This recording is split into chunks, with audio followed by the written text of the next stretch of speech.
안전사고에 주의가 필요합니다. 내일은 전국에 비가 내릴 것으로 보입니다. 내일 아침 서울과 경기 북부부터 시작한 비는 낮에는 충청과 전라, 제주도까지 확대되겠고 오후부터는 전국 대부분 지역에 비가 내리겠습니다. KBS 1라디오 4시 경제 뉴스를 마칩니다. 지금까지 아나운서 이재홍이었습니다. KBS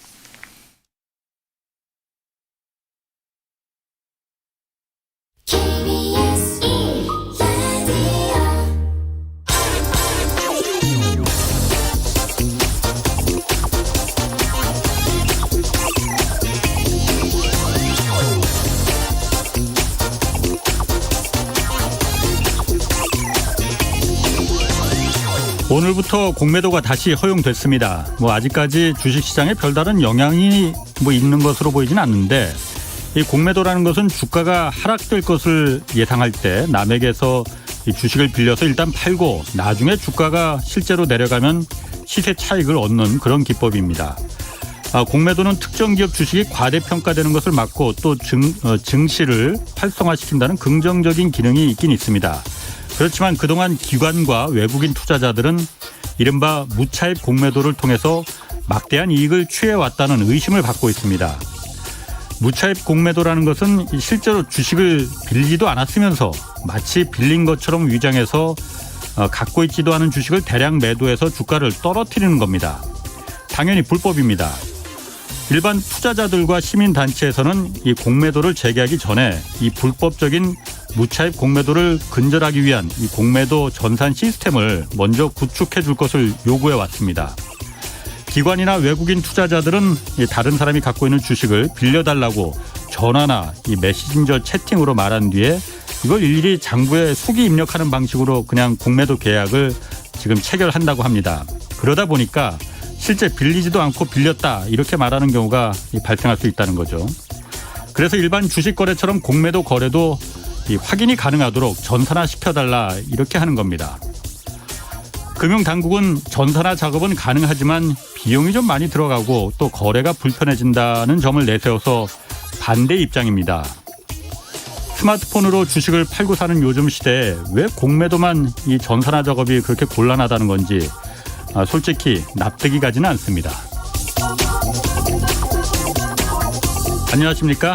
경제와 정의를 다잡는 홍반장, 저는 KBS 기자 홍사원입니다. 홍사원의 경제쇼 본격적으로 출발합니다. 유튜브 오늘도 함께 갑시다.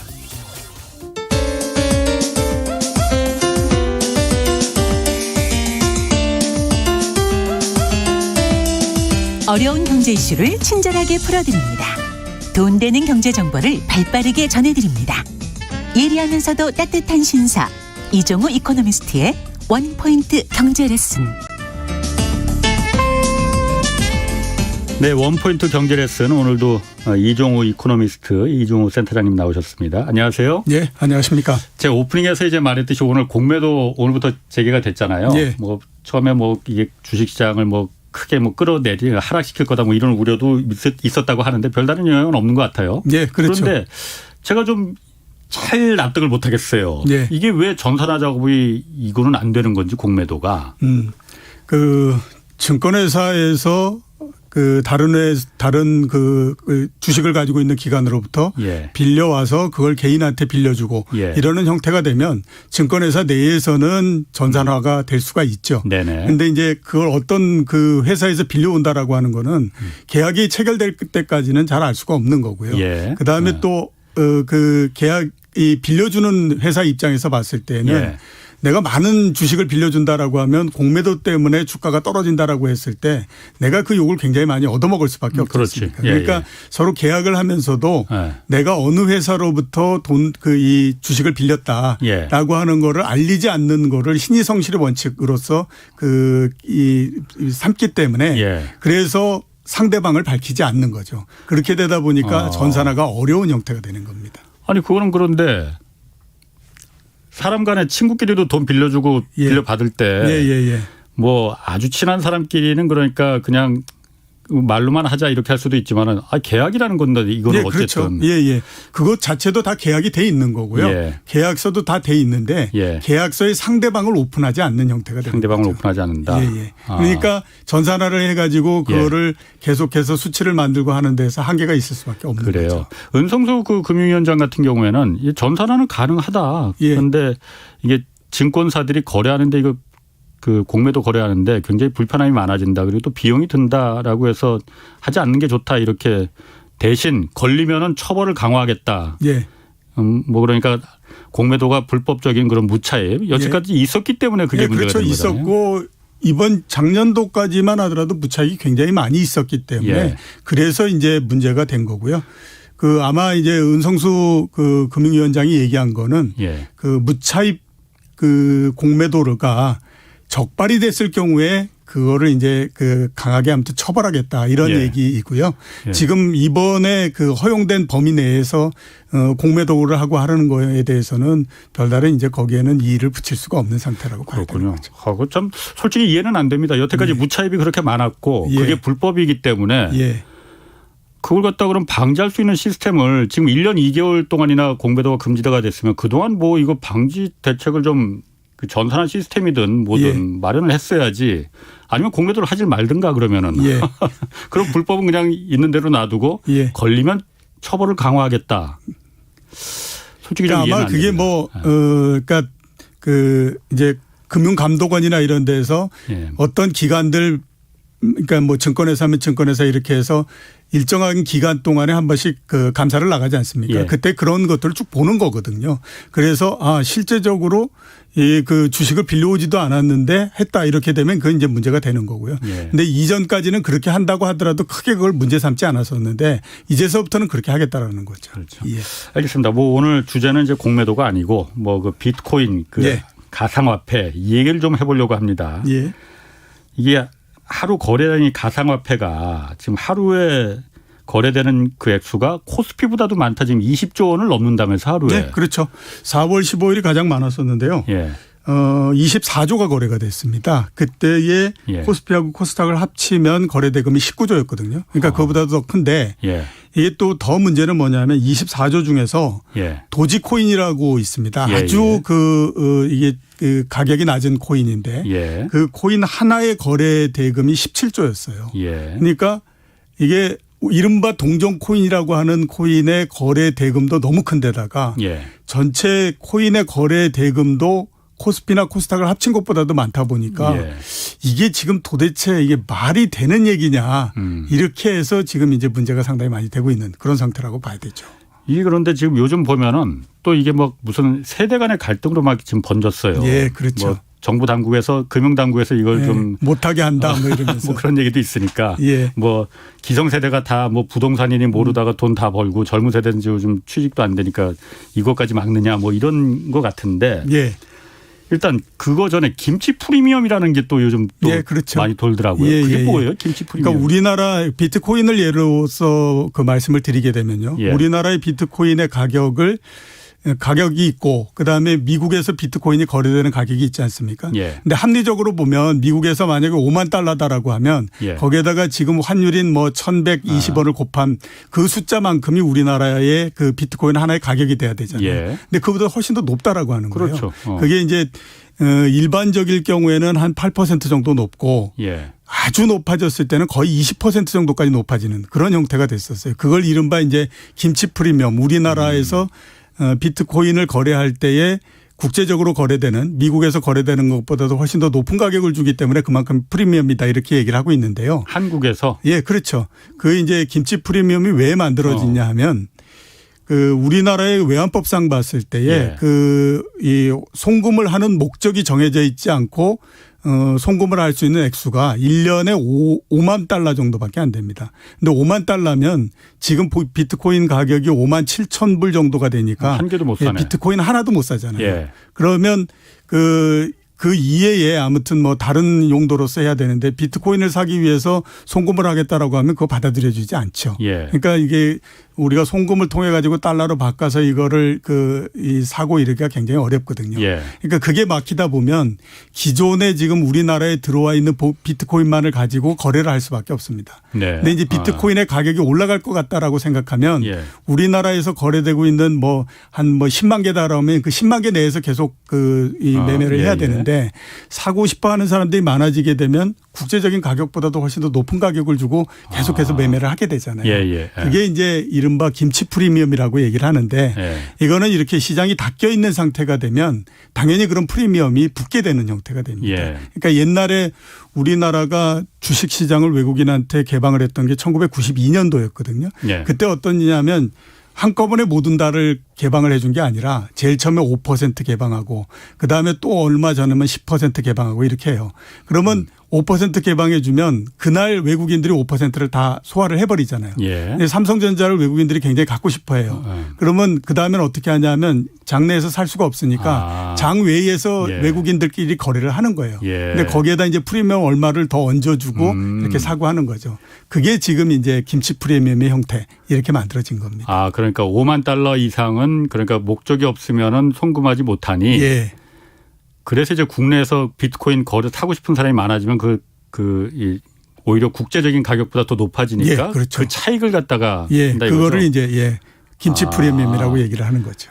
그러면은 비트코인 외국에서 이제 더 사 들여오고 싶을 때 나 비트코인 살려니까는 나 이거 10만 달러 보내겠어 이렇게 하면은 안 되는 거예요? 허가를 안 해주죠. 만약에 그걸 모두 다 허가해 준다라고 하면 지금 우리나라의 그 비트코인 가격하고 그다음에 미국에서 거래되고 있는 거를 환율을 따진다고 하더라도 우리나라가 거의 한 10% 정도 높은데 그러면 많은 사람들이 10%의 그 차익을 보기 위해서 미국에다가 달러로 바꿔가지고 보내고 하지 않겠습니까? 그러면 우리 금융당국이나 정부 입장에서 봤을 때는 비트코인을 사겠다고 해서 우리나라의 달러가 엄청나게 빠져나가는 형태가 되니까 그거를 용인해 줄 수가 없는 거죠. 그러니까 비트코인을 사겠다라고 해서 돈을 송금하겠다라고 하면 그거는 인정해 주지 않고요. 그렇기 때문에 이제 불법적인 형태가 계속 나오는 거죠. 이른바 이제 환치기 이렇게 해가지고 다른 용도로 보낸다고 신고를 하나 결국 나중에 보면 이제 그거를 가지고 비트코인을 하고 뭐 이런 이제 그게 되는 거죠. 그렇군요.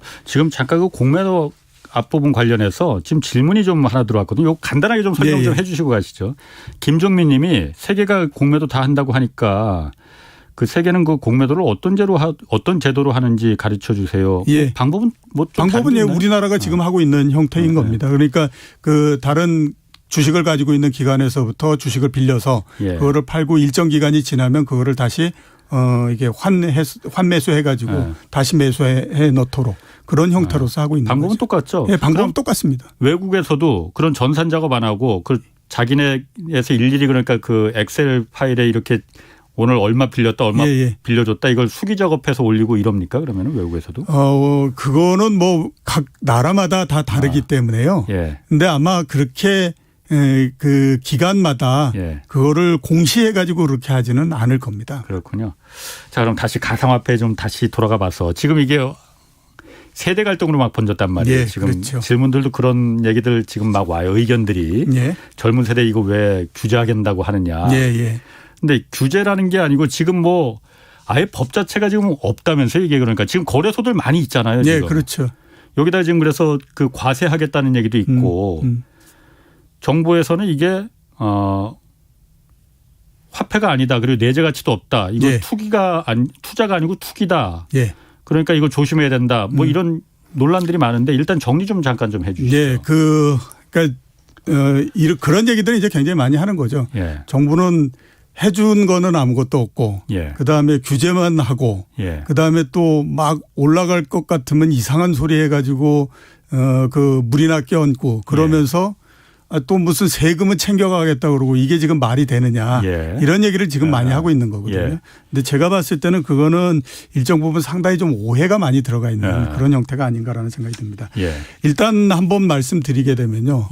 그 가상화폐에 대해서 우리 정부가 가지고 있는 스탠스가 없습니다. 그러니까 어떤 뭐 그 특별한 입장이나 이런 것들이 없다라고 봐야 됩니다. 그런데 이제 문제가 되고 있는 거는 두 가지죠. 하나는 뭐냐면 그 비트코인 거래소 전부 없애가지고 예. 올해 9월 달 되면 이제 비트코인 거래를 아예 못하게 하겠다는 거 아니야? 이게 이제 하나 오해고요. 예. 두 번째는 그러면서 세금은 걷겠다며. 이게 예. 이제 또 두 번째 그러니까, 오해잖아요. 첫 번째 이제 거래소를 없애버린다라고 하는 거에 대한 부분들을 한번 말씀드리게 되면요. 예. 이게 그 직접적으로 얘기가 됐던 거는 뭐냐면 그 올해 작년도 3월 달에 예. 특정금융정보거래법 이른바 특금법이라고 하는 것이 그렇죠. 만들어졌습니다. 예. 그게 만들어진 게 우리나라가 주도해서 만든 건 아니고요. 예. 국제적으로 자금 세탁 방지 기구가 있거든요. 거기에서 예. 이제 이런 권고를 한 거예요. 그 세계 그 마약 거래 대금도 있고 그다음에 또 뭐 테러 자금도 있고 또 기타 굉장히 불분명한 자금들이 예. 이제는 저희 망이 발달해 가지고 여러 곳으로 막 다니고 이러니 예. 이걸 세계 전체적으로 좀 막아야 될 필요가 있다. 그러니 전 세계의 국가들은 우리가 공조해 가지고 이걸 한번 좀 대처를 하자. 예. 이런 얘기를 한 겁니다. 예. 그러면서 이제 어떤 얘기를 했었냐면 2018년도에 앞에 말씀드렸던 그 자금 세탁 방지 기구가 2020년 6월까지 이 그 가상자산에 관한 정책을 좀 수립해서 수립해 달라 이런 얘기를 한 겁니다. 그래서 우리 정부도 2018년도에 그거에 관한 법을 만들었습니다. 예. 법을 만들었는데 이 법이 20대 국회에서 통과가 되질 않았어요. 그리고 국회가 임기가 이제 종료가 돼 버린 거죠. 예. 그러니까 그게 이제 21대 국회로 넘어온 거거든요. 그래서 작년도 3월 달에 그와 관련한 그러니까 이제 가상화폐나 이런 부분들과 관련한 법과 그다음에 개정안 이런 부분들을 세부 시행한 이런 것들이 이제 만들어진 겁니다. 예. 그 만들어지면서 거기에 이제 어떤 요건이 있었냐면 예. 2021년도 9월 달까지 거래소를 신고해라라고 하는 이제 그걸 규정을 만든 거죠. 예. 그랬는데 이제 그 규정에 우리가 이렇게 하면 그 거래소 신고한 거를 받아들여 주겠다라고 예. 얘기한 게 뭐냐면 두 가지 요건이 있습니다. 하나는 실명 거래가 가능해야 된다라고 예. 하는 겁니다. 그다음에 또 하나는 뭐냐면 자금 세탁 방지 시스템이나 정보보호 관리 체계 인증을 좀 받아라라는 예. 거거든요. 그러니까 두 개 보면 그래도 아무튼 돈이 왔다 갔다 하고 하는 건데 뭐 보면 그런 거 안 하면 좀 이상한 거 아니야? 이런 생각이 들 수밖에 없지 않습니까? 아니 그 이상한 게 아니고 지금 거래소가 굉장히 많다면서요. 예, 200개 정도 되죠. 200개 정도나 돼요. 거래소가? 예. 그럼 거기서 하루에 지금 거래되는 양이 뭐 아까 지금 20조가 말씀드렸던 것도 넘는다는데 20조가 넘는 거죠. 그 거래소들이 그러면은 지금 다 합법적인 거 아니에요, 그러면? 아, 그렇죠. 그러니까 합법도 아니고 불법도 아닌 거죠. 왜냐하면 그거를 통제할 수 있는 현재까지는 법이나 이런 것들이 시행이 안 되기 때문에 예. 그렇게 한다고 하더라도 그게 불법도 아니고 그렇다라고 해서 이게 뭐 법에 통과돼서 법이 돼 있는 것도 아니고 그러니까 그냥 앞에서 말씀드렸던 것처럼 입장이 없는 거죠. 아니 그럼 제가 지금 여기서 방송 끝나고 나가서 컴퓨터 한 대 두고 제가 나도 이제 거래소 한번 하겠습니다 하면 예. 그냥 할 수 있는 거예요? 예, 그러면 이제 201번째 거래소 되시는 거죠. 아니 지금 그 상태란 말이에요. 예, 그렇죠. 예. 그래서 아까 말씀드렸던 예. 것처럼 올해 9월 달까지 거래소 요건에 맞춰서 신고해라라고 얘기한 거예요. 그런데 이제 문제가 뭐냐면 예. 실명 거래를 가능하게 해라라고 했는데 이 실명 거래라고 하는 것이 아무나 막 하게 해줄 수는 없잖아요. 예. 그러니까 지금 이제 거래소 중에 일부가 은행을 통해서 그걸 하고 있습니다. 그러니까 그게 몇 군데는 한다면서요. 큰 거래소 4개 정도가 그렇게 하고 있는 거거든요. 예. 근데 앞으로 그러면 뭐 200 몇 개에서 한 4개 빼고 나머지들은 그러면 실명 거래 하겠다고 은행에 찾아가면 해주겠느냐. 은행 입장에서 해줄 리가 없죠. 왜냐하면 지금도 가뜩이나 여러 가지 아무튼 가상화폐 관련해서 얘기들이 많이 나오는데 예. 그 수수료 조금 받자고 그거 했다가 만약에 그게 문제가 생기면 은행 입장에서는 그렇죠. 이거 뭐 그 대외 신인도가 엄청나게 그렇죠. 타격을 받을 수밖에 없거든요. 예. 그러니까 은행 입장에서는 지금 4개도 계속 연장을 해줄까 말까 고민을 하고 있는 상태니까 앞으로 하겠다라고 하면 해줄 리가 없는 거죠. 아 그러니까 지금 9월까지 금융당국에서 거래소 폐쇄될 수 있다고 말한 거는 예. 9월까지 다 신고해야 되는데 그 요건을 그렇죠. 못 맞추라고 했으니 예. 지금까지 하는 건 지금 은행하고 연결된 그 4개 대형 그 코인 거래소 예. 여기도 그러니까 지금 합법이고 불법이고 없는 거고요. 예, 그렇죠. 예. 그냥 자기들이 세운 그냥 거군요. 세운 거고 대신에 규모가 굉장히 크기 때문에 그래도 사람들이 규모가 작은 데보다는 그래도 낫겠지 이렇게 생각을 하고 있는 거죠. 지금 그래서 4150님이 그 비슷한 지금 얘기를 지금 해오셨어요. 지금 현재 무슨 그 코인 거래소에서는 현금 인출이 안 되고 있대요. 네, 이거 그렇죠. 문의를 해도 답변도 없고 그야말로 이거 엉망진창 투기판 정황인데 세상이 조용하다. 예. 언론이 왜 이런 심각한 투기 현상에 대해서는 보도를 하지 않고 가격만 얼마 올랐네 얼마 내렸네 그런 기사만 내보내냐. 예, 그게 왜 그러냐면요. 기자들도 정확히 모릅니다. 그러니까 이게 우리나라의 그 가상화폐에 대한 정책이 그 입장이 정부의 입장이 어떻고 예. 그게 지금 어떤 형태로 와 있는지 하는 거에 대해서 모르기 때문에 그냥 계속 가격만 가지고 얘기를 하는 거죠. 저는 솔직히 말해서 이해를 못 하겠는데요. 지금 이게 하루에 거래되는 돈이 예. 뭐 2조만 해도 엄청난 돈인데 2조도 아니고 20조가 넘게 하루에 그렇죠. 거래가 된다는데 예. 이걸 갖다가 거래하는 그 거래소 중개소를 예. 아무런 정부가 지금 손 놓고 있다는 거 아니에요? 예, 9월까지 그렇죠. 9월 될 때까지 예. 9월 되려면 아직도 한 4-5달 남았는데 예. 아니 이러다가 정말 큰 사고 터지면 어떻게 하려고 하는 거예요? 그래서 그 미국 같은 경우에도 미국도 마찬가지거든요. 예. 이번에 이제 미국에서 코인베이스가 상장했잖아요. 예. 그게 왜 예, 상장할 수 있었냐면 엄청나게 뛰었다면서 주가가. 예. 그 코인베이스 같은 경우가 예. 수수료가 가장 높은 게 3% 정도 됩니다. 그러면 생각해 보면 엄청난 수수료잖아요. 그거 짭짤하네요. 예, 그게 왜 3%를 하는데도 불구하고 3%임에도 불구하고 예. 사람들이 다른 거래소로 가지 않고 코인베이스가 1등이 됐냐 하면 그래도 저거는 규모도 크고 뭐 이렇게 됐으니 우리가 3% 정도를 지불한다고 하더라도 믿을 수 있는 거래소야. 먹튀하지 예. 않겠구나. 그렇기 때문에 3%를 수수료를 물어가면서도 거기에서 있는 거고요.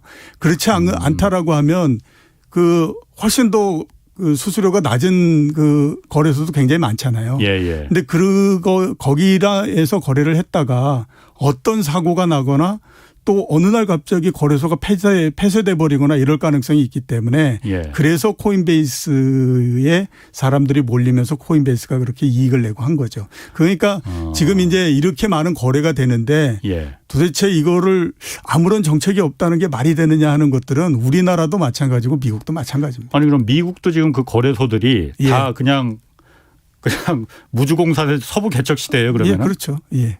그거 이해가 안 되네. 그게 왜 그러냐면 예.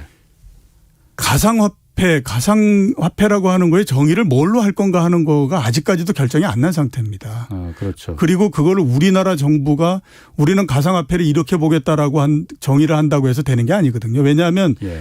이게 뭐 삼성전자나 그렇지. 이런 것처럼 우리나라 시장에서만 거래된다라고 전 하면 세계가 다 우리 정부가 그냥 그거를 정의하면 돼요. 예. 근데 그게 아니라 이건 전 세계적으로 공통으로 거래가 되고 있는 거기 때문에 우리가 그거를 이렇게 우리가 보겠다라고 한다고 해서 결정이 되는 게 아니거든요. 예. 그러니까 그거는 미국의 주도하에 세계적인 기구들이 그거를 우리는 이렇게 정의를 하고 그래야 그다음서부터 정의가 나와야 그다음에 무슨 뭐 이게 어떻게 되고 우리가 앞으로 어떻게 될 거고 이게 나오잖아요. 예. 근데 그게 안 되기 때문에 지금 우리나라도 그렇고 미국도 그렇고 입장이 없게 돼 버리는 거죠.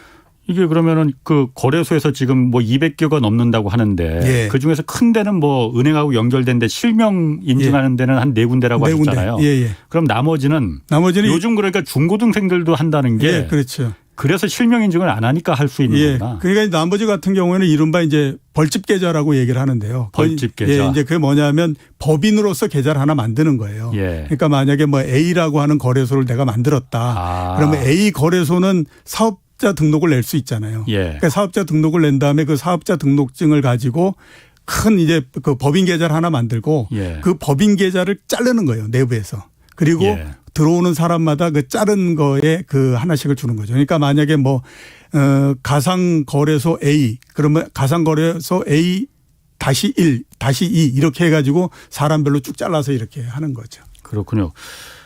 그럼 그 거래소가 지금 그냥 서부 개척 시대니까 예. 거기 돈 맡긴 사람들 먹고 튀어도 지금 뭐 그런 거래소도 있을 것 같은데요. 그렇죠. 그러니까 많이들 얘기하는 게 그 이제 가상화폐의 뭐 사기 뭐 이런 얘기를 많이 하지 않습니까? 예. 그 사기의 유형은 크게 보면 두 가지입니다. 하나는 한 세 가지 정도로서 볼 수 있죠.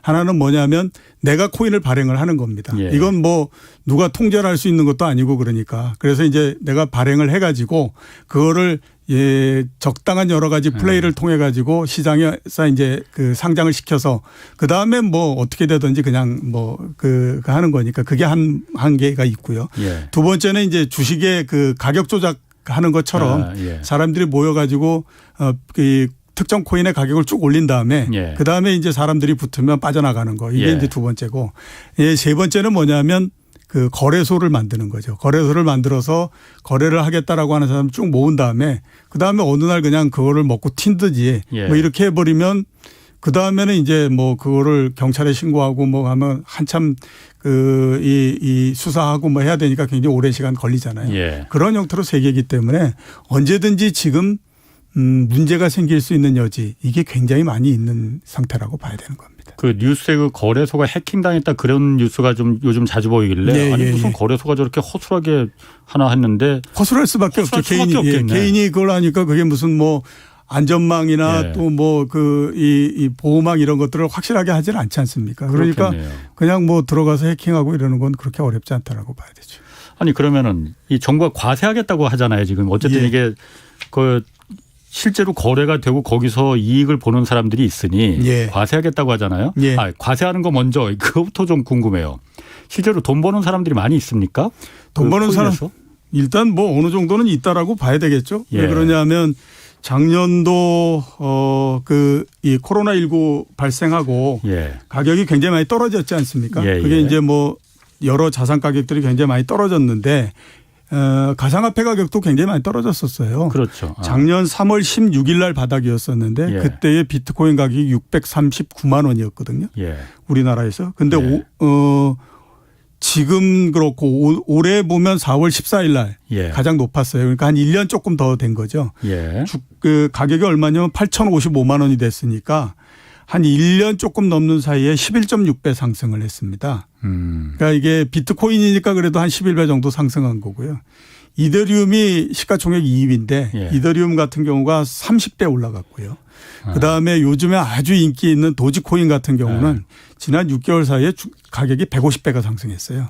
그러니까 이렇게 가격이 굉장히 많이 상승했기 때문에 당연히 어느 정도의 이익을 본 사람들은 현재까지 굉장히 많이 있다라고 보는 것이 맞죠. 그런데 이제 그 걱정을 하는 거는 지금까지는 다 상승을 했지만 이게 누가 아냐 가다가 갑자기 확 꼬꾸라져 버릴지 그러면 정말 이게 안 좋은 거야 이렇게들 하기 때문에 이제 문제가 생기는 건데 지금 현재로서는 어느 정도 뭐 수익들을 많이 냈다라고 보는 게 맞죠. 근데 그거야 투자가 어쨌든 주식도 마찬가지고 부동산도 마찬가지고 투자가 여기 지체라님도 지금 의견을 올려주셨지만은 투기로 한탕하려고 뛰어들었으면 본인 책임이지 그거 누구 보고 책임지라는 거 아니야 그건 말이 안 된다. 뭐 사실 본인 책임하에서 그게 1,000만 원을 투자했는데 그게 빵원이 된다고 하면은 그건 본인이 책임을 지는 게 맞습니다. 그렇죠. 그런데 지금 이거는 그런 그 정부에서 어떤 보호 장치나 규제나 이런 걸 만들려고 하는 거는 아까 말씀하신 대로 그런 거래소 이게 거래소가 먹고 튀는 이런 걸 방지하고 또 아까 말한 대로 누군가가 시세를 조정하는 사람들이 분명히 있을 때 그런 부분에 대한 어떤 그 보호 장치 이런 걸 이제 말하는 거잖아요. 그렇죠. 그런 걸 왜 정부가 지금 하지도 않고 과세부터 하려고 하느냐라는 부분이거든요. 정부가 과세하겠다는 건 지금 어떻게 하겠다는 거예요? 과세는 뭐 이런 이유 때문에 과세가 되는 겁니다. 뭐냐면 2019년도에 국제회계 기준이 이제 그 판단을 했어요. 그때까지 이제 가상화폐가 도대체 어떻게 해야 되느냐 하는 것들에 대한 문의가 많기 때문에 국제회계 기준에서 가상화폐 즉 가상자산은 금융자산은 아니다. 이렇게 이제 분류를 해줘 버린 거죠. 그러니까 금융자산이 아니면 이게 금융자산으로 해서 과세를 할 수가 없는 거잖아요.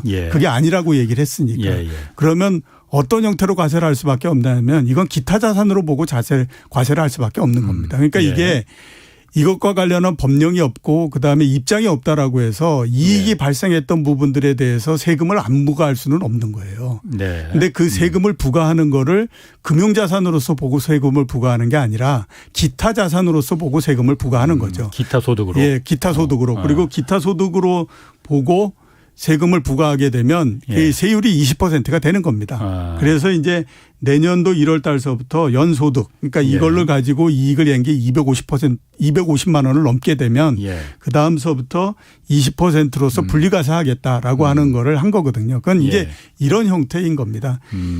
똑같이 뭐 그 미술품이나 이런 것들을 거래한다고 하더라도 그것들이 다 기타 자산이 되기 때문에 예. 기타 자산에 대해서도 20%의 세금을 물린다. 예. 그런데 가상화폐 이것도 똑같이 보면 국제적으로 예. 가상자산도 마찬가지로 이게 기타 자산으로서 분류가 돼 있으니 정부 입장에서는 20% 물리는 게 당연한 거 아니냐. 예. 이제 이렇게 된 거죠. 아, 그러니까 미술품도 팔 때 그 차액이 있으면은 기타 소득으로 해서 과세를 하니 예. 이것도 가상화폐도 당연히 그렇죠. 과세하는 예. 게 당연하다는 입장이라는 예, 거죠. 그렇죠. 그 과세라고 하는 것이 이익이 난 곳에 수익이 난 곳에 세금이 있다라고 하는 거잖아요. 그 원칙에 따라서 이 정부는 이거를 적용하겠다라고 하는 겁니다. 내년부터 하겠다는 건가요? 예, 내년 1월 달. 내년 1월 달부터. 예. 그러니까 올해 9월까지 거래소나 이런 걸 좀 정비하고 거기 어떤 그 법적인 그 정비나 보호장치 이런 것도 그러니까 같이 좀 마련을 하겠네요, 그러면은. 예, 그렇죠. 그것도 없이 그냥 과세만 덜컥 하겠다고 예, 하면 그 당연히 과세가 된 기준도 예. 특근법을 만들었고 그걸 예. 시행하기 때문에 나오는 거죠. 그렇군요. 그럼 외국은 어떻습니까? 외국에서 미국 같은 데서도 이거 과세를 합니까?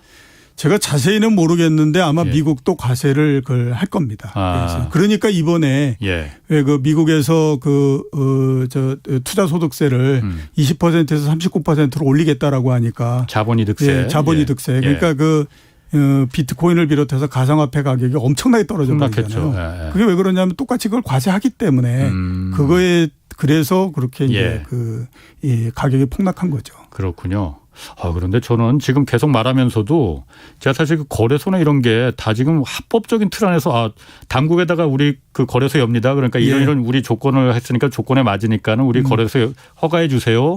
하는 줄 알았는데 그게 아니고 그냥 정말 서부 개척 시대처럼 중구난방 하겠다는 사람 누구나 다 뭐 그냥 지가 하면 되는 거라면은 이게 하루에 20조 막 30조 가까이 지금 돈이 거기 들어가고 있는데 사고가 나면 엄청 크게 터질 것 같은데 9월까지 이걸 기다려야 되는 문제인가 하는 자꾸 그 의문은 좀 드네요. 그러니까 정부 입장에서도 보면 굉장히 답답할 수밖에 없죠. 이대로 놔두면 언젠가는 아무튼 큰 사고가 터질 것 같은데 그때 되면 또 엄청난 많은 비난이 있을 텐데 뭔가 조금만 하면 계속해서 얘기는 나오고 이러니까 정부 입장에서도 봤을 때 굉장히 답답할 수밖에 없다라고 봐야 되는 거죠. 옛날 그 2000년대 초반에 바다 이야기가 딱 그랬었거든요. 예, 그렇죠. 그때도 지금 그거하고 뭐 이 바다 이야기하고 비교하면 또 그 바다 이야기 그 비트코인이 지금 그 재산 증식의 길인데 이거 비유한다고 또 욕하는 분들도 계시지만은 그때 당시에도 바다 이야기 그거 문체부에서 그 하느니 영화 등급위원회에서 하듯이 주무부처가 어딘지 확실치 않다 해서 손 놓고 있었거든요. 지금 이 가상화폐도 주무부처도 지금 정해지지 않았다면서요. 예. 그건 다시 말해서 사고가 터지면은 그 부처가 뒤집어 쓰기 싫다는 그렇죠. 의미거든요. 예, 예. 근데 그건 정부가 할 일은 아니죠. 네, 그렇죠. 이 가상화폐 그러다 보니까는 법으로 금지시킨 나라도 있다고 해요. 예, 법으로 금지시킨 나라들도 상당히 있죠. 그리고 이제 이게 불법화되지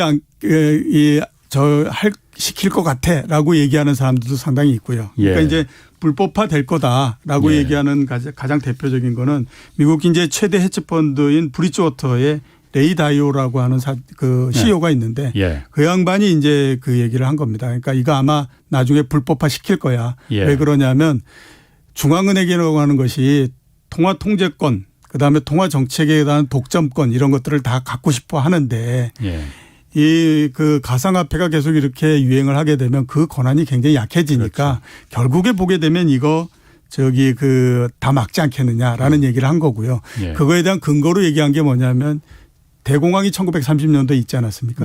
그 당시에 세상을 믿을 수가 없으니까 화폐도 못 믿겠고 그다음에 또 채권도 못 믿겠고 그러니까 사람들이 돈을 가지고 금을 잡고 살려고 그럽니다. 금을 너무 많이 살려고 그러니까 이게 정부 입장에서 봤을 때 중앙은행 입장에서 봤을 때 안 되겠다라고 생각하니까 금을 못 사게 해버렸거든요. 그래서 아마 이번에도 그런 비슷한 형태의 있지 않겠느냐라고 하는 얘기고요. 실제로 보더라도 여러 가지 규제들은 계속해서 되고 있는 상태입니다. 유럽에서 가장 큰 거래소가 바이낸스라는 그 이름의 거래소인데 유럽의 규제 당국이 바이낸스가 증권형 토큰을 발행을 했거든요. 그게 규정에 딱 맞게 그러니까 그 증권 규정에 맞게 예. 이렇게 발행을 했느냐 하는 것들을 지금 조사를 하고 있는 상태이고요. 그다음에 이제 터키 같은 경우에서는 가상자산, 가상화폐를 결제 수단으로 쓰지 못하게 딱 그 해놓고 있습니다. 그다음에 또 인도 같은 경우에서는 가상화폐 소유하고 있으면 벌금 물리겠다 이렇게 지금 하고 있거든요. 예. 그래서 규제를 지금 많이 하고 있는 거는 사실이고요. 그런데 그 규제가 과연 통할까 안 통할까에 관해서 많은 얘기들이 있는 상태입니다. 왜냐하면 통하기 어려울 거다라고 보는 입장에서는 이미 비트코인을 비롯해서 많은 자산들이 그렇죠. 전 세계에 엄청나게 많이 나가 있고 그 규모가 너무 커져 있기 때문에 그렇죠. 이제는 그거를 그 통제라고 한다는 것이 굉장히 어렵다. 그러니까 지금은 막 이렇게 가지만 결국에는 일정하게 어느 정도 제도권 내에 들어오게 만드는 형태로서 결론을 내지 않겠느냐라고 하는 생각들을 지금 많이 하고 있죠. 그렇군요. 아까 그 저희 센터장님 말씀하시길 레이 달리오가 그 말한 게 정확하게 말하면 그거더라고요. 저는 그 부분이 참 인상 깊었는데 이 비트코인 같은 암호화폐가 뭐 비트코인을 말하는 것 같아요. 비트코인 같은 경우에 성공할수록 비트코인이 성공할수록 그게 망할 확률이 더 높아지는 거다. 네, 그렇죠. 그러니까 성공한다는 거는 원래 비트코인이라는 게 화폐를 대체하기 위해서 달러를 대체하기 위해서 만들어진 거잖아요. 예, 그렇죠. 그러니까 아까 말씀하신 대로 미국 연방 정부가 연방 준비 제도가 이 달러를 발행하는 그 엄청난 그 이권 미국의 그 패권 중에 가장 핵심이 달러 패권인데 그걸 그렇죠. 포기를 하겠느냐. 그렇기 때문에 처음에 사실 그 비트코인이 가격이 폭락한 것도 달러 기능을 한다고 하니까 폭락했다가 지금은 그 금융기관들이 인정을 해 주는 게 그렇죠. 가상 자산이다. 우리 이제 화폐 안 할래. 이걸 선언해 버리면서 이제 그렇죠. 자산으로 인정을 받은 거 버리잖아요. 그러면 지금 말씀하시죠. 말씀하셨으니까 과연 이게 이제 교환의 어떤 형태로서 앞으로 정의가 될 거냐 하는 것들을 한번 봐야 되는데요. 제일 처음에는 말씀하셨던 것처럼 교환의 매개물로서 출발했던 건 사실입니다. 왜냐하면 제1호였던 비트코인이 목적이 그렇게 돼 있었어요. 우리는 이거를 이제 교환을 할 수 있는 수단으로서 쓰겠다라고 한 거고 그다음에 또 하나 이제 거기에서 더 붙었던 거는 국제적으로 송금을 하고 이러는데 굉장히 쉬울 거다 이런 얘기 했지 않습니까? 지금은 둘 다가 굉장히 어려워져 버린 형태됐죠. 왜냐하면 우선은 이제 그 교환의 수단이 된다라고 하는 거는 가격이 하루에 15%씩 오르락내리락 하는데 무슨 교환의 수단이 될 수 있겠습니까? 그렇죠? 거기에다가 또 하나 간 건 이더리움이라는 거 있지 않습니까? 두 번째 그 시가총액 2위인 그 가상화폐인데 이더리움 그 재단의 CEO가 부테린인데 부테린이 이런 얘기를 했습니다. 내가 제일 처음에 이더리움을 만들 때는 거래를 하겠다라고 거래 대상을 만들겠다라고 했는데 이걸 만들어 놓고 시간이 지나서 보니까 우리 거래의 매개가 되는 그 경쟁사인 아마존 웹사이트보다도 우리가 이더리움을 가지고 거래를 하면 100만 배의 더 그 비용이 든다.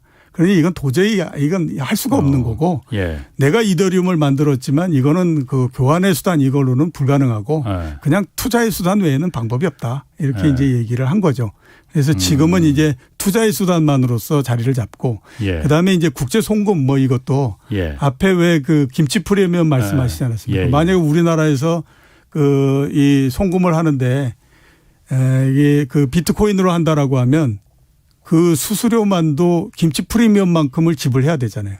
그렇죠. 그러면 9%에서 많으면 20%의 수수료를 지불을 해야 되는데 그거를 굳이 그렇게 해야 할 이유가 없죠. 그러니까 이제는 가상화폐의 성격에 대해서는 어느 정도 정리가 된 상태입니다. 그러니까 뭐 저기 이 교환의 매개물이 된다든가 이런 것들은 이제는 그거는 말도 안 되는 얘기인 것 같다라는 얘기가 되고 그다음에 이제 그래서 이제 나온 것이 뭐냐면 이거는 그냥 투자를 할 수 있는 가상 자산 이렇게 보자 이렇게 이제 간 겁니다. 그리고 그거의 논리가 된 게 뭐냐면 금의 가격이라고 하는 것이 금이 사용 가치만 있는 건 아니다. 거기에 투자 가치도 있다. 여기에 들어간 거거든요.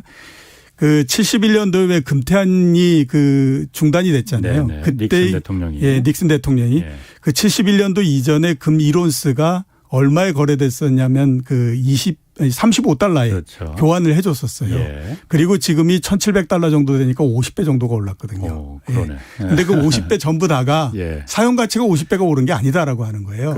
그 당시에 유가하고 지금 유가를 따지면 사용 가치가 가장 높다라고 하는 유가도 대략 한 20배 조금 더 올랐으니 예. 금도 사용 가치는 그 정도밖에 안 올랐을 거야라고 예. 얘기를 하는 거죠. 예. 그 대신에 투자 가치가 나머지 30배 정도가 오른 거니까 가상화폐, 가상자산이라고 하는 것이 금이 가지고 있는 그 투자 가치에 그것만을 떼낸 거야라고 예. 이제 보고 있는 거죠. 그렇군요. 그러면서 어떻게 보면 성격이 좀 정리가 돼 있는 그런 상태입니다.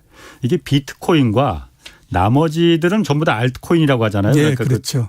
그 대체 코인이라고 해서 알트코인이라고 하잖아요. 비트코인하고 다른 알트코인하고는 좀 구별을 할 필요는 있을 거는 같아요. 예, 그렇죠.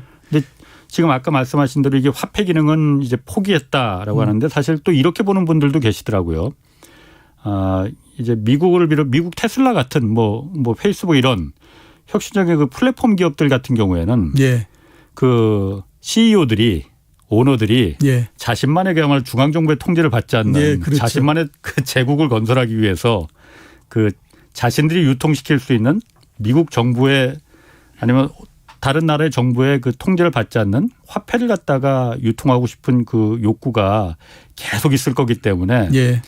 앞으로도 이 화폐로서 이게 비트코인이 다시 또 살아나려고 하는 그런 움직임은 계속 있을 것이다. 그래서 비트코인이나 암호화폐 같은 게 죽지 않을 것이다. 이렇게 예. 보는 시각들도 있더라고요. 그러니까 그거는 연원을 따져보면 굉장히 오래전서부터 있었던 겁니다. 왜냐하면 우리 카드 이런 거 쓰고 그러면 포인트 적립해 주잖아요. 그렇죠. 그다음에 또 항공기 타고 그러면 포인트 적립해 주잖아요. 예. 그것도 일종의 어떻게 보면 그 내에서만 사용되는 화폐인 거거든요. 예.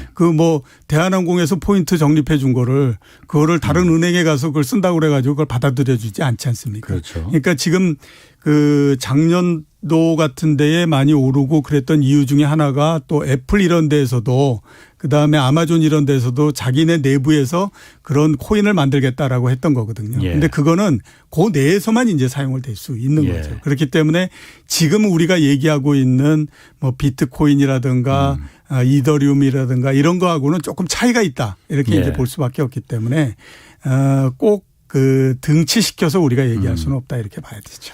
그렇군요. 지금 유튜브 보시던 분들이 좀 그 의견을 보내주셨는데 헤이든님은 보호는 해달면서 정작 보호를 위해서 규제를 하려고 하면 세금만 걷고 규제만 한다고 프레임을 만들어서 공격하겠죠. 이런 의견을 좀 보내주셨고요. 예. 또 이로님 같은 경우에는 비트코인 같은 가상화폐를 화폐로 이걸 인정한다면 통화량이 증가해서 기존 실물 화폐의 가치가 하락할 텐데 힘들게 일해서 모은 실물 화폐가 아무나 발행할 수 있는 가상화폐로 인해서 가치가 하락하면 말이 안 되는 일인데 예. 각국의 중앙은행들은 뭐 하는 건지라고 이런 의견들을 보내주셨네요. 제일 처음에 가상화폐라는 그 이름을 붙여서 자꾸 화폐라고 이제 생각들을 한 거고요. 지금은 많이들 보면 가상화폐라는 얘기보다는 가상자산이라고 하는 단어를 많이 씁니다. 그러니까 이제 화폐라고 하는 그 단어가 붙어서 많은 얘기들이 있고 그랬기 때문에 그거를 운영하는 사람도 그렇고 발행하는 사람도 그렇고 지금은 가상화폐라고 하는 화폐의 단어에 굉장히 부담을 느끼고 있는 게 아닌가라는 생각이 듭니다. 저는요. 그렇군요. 지금 어쨌든 가상화폐 현실적으로는 굉장히 관심들이 많습니다. 예, 그렇죠. 특히 젊은 세대들에서는 이게 폭발적인 인기를 얻을 수밖에 없는 여러 가지 요소를 그냥 갖고 있더라고요. 예. 앞으로 그러니까 전망은 어떻습니까 이게? 예, 전망이요. 이게 정말 제가 걱정되는 거는 가상화폐라는 게 내재 가치라는 건 없으니까 사람들의 그렇죠. 그야말로 전 세계 60억 인구들이 믿음으로 인해서 이게 투자 가치가 이게 화폐든 자산이든 가치가 있는 거야 하고 가치를 부여하니까 지금 계속 가격이 형성되는 건데 이 믿음이 한순간에 깨질 수 있는 거잖아요. 예, 그렇죠. 우선은 이제 몇 가지 한번 봐야 될 필요가 있는데요. 부동산만큼 가상화폐를 둘러싸고 신문을 비롯한 언론이 굉장히 갈등을 불러일으키고 있죠. 그러니까 20대, 30대가 이거를 왜 우리가 사다리를 올라갈 수 있는 사다리를 걷어차려고 그러느냐. 이렇게 해서 이제 세대 간 갈등 이런 것들을 굉장히 많이 얘기하는데요. 이거 제가 봤을 때 조금 자제를 해야 되지 않나라는 생각이 들어요. 물론 이제 보면 지난 3년 동안에 우리나라에서 가상화폐를 거래하는 계좌 수가 157만 계좌였습니다. 그런데 올해 4개월 동안에 270만 계좌가 늘어났기 때문에 굉장히 많이 증가하고 있는 게 사실이고요. 그다음에 2021분기에 그러니까 4개월 동안 가입한 그 계좌에서 2030 계좌가 158만 계좌입니다. 그러니까 새로 개설된 계좌가. 새로 개설된 계좌가. 그러니까 60% 정도가 되는 거죠. 그래서 이제 막 2030 막 이렇게 하는데 예. 제 생각으로는 두 가지 오해가 일단 좀 있지 않나라는 생각이 예. 듭니다. 그러니까 젊은 세대가 주로 많이 하기 때문에 예. 이거를 막는 거 뭐 이거는 뭐 불만이다 이렇게 얘기를 하는데요. 여태까지 새로운 투자 수단이 나왔을 때 예. 나이가 많은 사람들이 그걸 선도적으로 했던 경우는 없습니다. 그렇죠. 그러니까 80년대 우리나라에서 주식시장이 제일 처음에 막 화랑이 되고 했을 때도 그 당시에 30대 뭐 이렇게 하면서 이 사람들이 많이 했었거든요. 그러니까 네. 이렇게 젊은 사람들이 투자를 새로운 거에 대해서 투자를 많이 한다라고 하는 건 역사적으로 있는 일이기 때문에 예. 꼭 이것만이 아닌데 이거를 굉장히 갈등을 많이 불러일으킨다라고 예. 일단 볼 수 있고요. 두 번째는 뭐냐면 이제 그런 얘기 많이 하죠. 이 가상화폐 투자해가지고 예. 여기서 돈 벌어서 나중에 집 사고 뭐 이렇게 한다 이렇게 하지 않습니까? 그렇게 생각하는 사람 그렇게 많지 않을 것 같아요. 그러니까 굉장히 이제 이것도 많이 참 언론이 만든 프레임이다라는 생각이 드는데 예. 앞으로 어떻게 될 건가 하는 거 한번 생각해 보면요. 예. 굉장히 위험한 건 사실입니다. 10배가 올라갈 수 있고 10분의 1이 될 수도 있고 막 이런 예. 형태인데요. 예. 최근에 보면 가격의 변동이 굉장히 심하지 않습니까? 앞에서 말씀드렸던 것처럼 1년 사이에 비트코인이 12배 정도 올라갔고 예. 그다음에 또 뭐 한 열흘 정도 사이에 갑자기 한 30% 떨어졌고 막 이렇게 되는데 이렇게 되는 이제 큰 이유 중에 하나는 예. 어떤 거든지 새로 막 그 대상이 투자의 대상이 되면요. 그게 자리를 잡을 때까지 굉장히 가격의 변동이 심해집니다. 그러니까 중국에서 주식시장이 예. 1989년도에 열렸거든요. 예. 예. 제일 처음에는 주식이라는 게 뭔지 모르니까 조용하잖아요. 한 2년 정도 지나서 1991년도 8월 달에 예.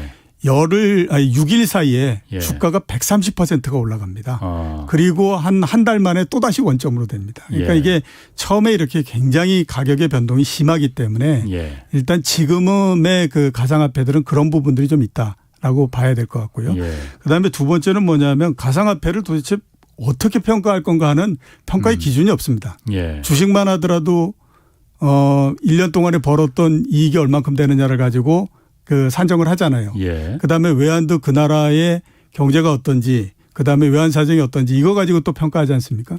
근데 가상화폐는 그런 수단이 없어요. 수단이 없다 보니까 한번 사람들이 몰리면 가격이 굉장히 급등을 하고 예. 그다음에 한번 가격이 너무 높다라고 해서 빠져나가게 되면 그다음에 확 줄어들고 막 이런 형태가 돼버리거든요. 예. 앞으로는 어떻게 될 거냐. 제가 생각했을 때는 시간이 지나면서 예. 가격의 변동성도 점점 줄어들고 그다음에 또 투자하는 사람들도 줄어들고 예. 관심이 줄어들면서 그다음에 점차적으로 안정된 형태가 될 거다라는 생각이 들거든요. 예. 우리나라의 선물 옵션 시장이 그런 형태였습니다. 선물 옵션 시장이 처음 등장한 게 1996년이었는데 예. 4년이 지난 2000년도가 되면 우리나라의 선물 옵션 시장의 그 거래 대금 규모가 세계에서 2위가 됩니다. 진짜 화끈하거든요. 옵션이라고 하는 것이 미국에서도 수확을 엄청나게 많이 들어가야 되는 거기 때문에 예. 아주 기관 투자자들만 하거든요. 예. 근데 2000년도에 보면 우리나라에서는 가정주부들도 합니다. 그러니까 난리가 아니었거든요. 예. 거기에다가 또 하나 어떤 일이 있었냐면 9.11 테러가 났을 때 2001년도에 예. 그 하루 동안에 옵션 가격이 300배가 뛰었어요. 그러니까 모든 사람들이 나도 혹시 그런 그 행운이 오지 않을까라고 해가지고 조금씩의 돈을 계속 넣어가면서 예. 그걸 한 1년 반 동안을 그런 일을 했어요. 근데 그 다음에 이게 쉬운 일이 아니구나. 예. 이렇게 해서 그 다음서부터 이제 그만 이렇게 했거든요. 그러니까 지금도 이 가상화폐가 굉장히 인기를 모으지만 예. 시간이 지나면서 된다 안 된다 막 이런 것들에 이제 경험이 많이 쌓이게 되면 그 다음서부터 우리가 선물 옵션 시장에서 사람들이 했던 것처럼 예. 점차적으로 이게 그렇게 해서 돈을 많이 벌 수 있는 게 아니야라는 예. 생각이 들면 조금씩 거기에서 사람이 빠져나오고 그다음에 이제 관심이 줄어드는 형태가 돼버릴 수밖에 없죠. 예. 그러면서 안정이 됩니다. 지금은 앞에서 말씀드렸던 것처럼 도지코인 같은 경우에 6개월 사이에 150배가 올라갔기 때문에 사람들이 여기에 대해서 굉장히 아무튼 뭐 열광을 할 수밖에 없어요. 그런데 그렇죠. 이런 게 계속될 수 없기 때문에 시간이 지나면서 아마 좀씩 조용해지는 형태가 되면서 자리를 잡지 않을까라는 생각이 듭니다. 그런 코인들을 지금 코인들이 한 10,000개 정도 된다면서요. 막. 예, 9,000개 정도 됩니다. 비트코인을 빼고는 나머지는 다 이제 그 알트코인이라고 하는데 그런 게 10,000개 정도 된다고 하는데 거의 대부분은 다 사라질 것이다. 굉장히 많은 숫자는 사라진다고 봐야 되고요. 그렇기 때문에 이제 코인 전문가들한테 물어보면 어떤 거 투자해야 돼? 라고 얘기하면 모두 다 얘기가 비트코인과 거기에서 하나 더 한다라고 하면 이더리움 해. 라는 얘기를 굉장히 많이 하거든요. 그렇죠. 그러니까 그거는 코인의 성격이나 지금의 위치를 봤을 때에 앞으로 그래도 영속성을 가지고 계속 간다라고 하는 데는 문제가 없을 거다라고 생각하기 때문에 그거 그냥 투자해라는 얘기를 하는 거죠. 다른 건 다 이해한다 해도 도지코인 같은 경우에는 그거는 뭐 블록체인 기술을 쓴 것도 아니고 그냥 장난으로 그냥 그 게임머니나 한번 해보자고 장난으로 만든 건데. 일론 머스크 때문에 그렇습니다. 그러니까 그런 부분에 사람들이 어쨌든 조 단위의 돈이 지금 들어가고 있는 거잖아요. 참 이 세상이 어떻게 좀 이해를 하고 해석을 해야 될지. 시간이 지나면 다 이해가 되고 이 자리를 잡습니다. 오늘 말씀 감사합니다. 지금까지 이종우 이코노미스트 함께했습니다. 자, 오늘 여기까지 하겠습니다. 저는 내일 다시 찾아뵙겠고요. 지금까지 경제와 정의를 다 잡는 홍반장 홍사원의 경제쇼였습니다. 투표는 헌법이 보장한 국민의 주권이에요. 제 민주주의 가치에는 좀 반하는 거예요. 그리고 성문법의 법과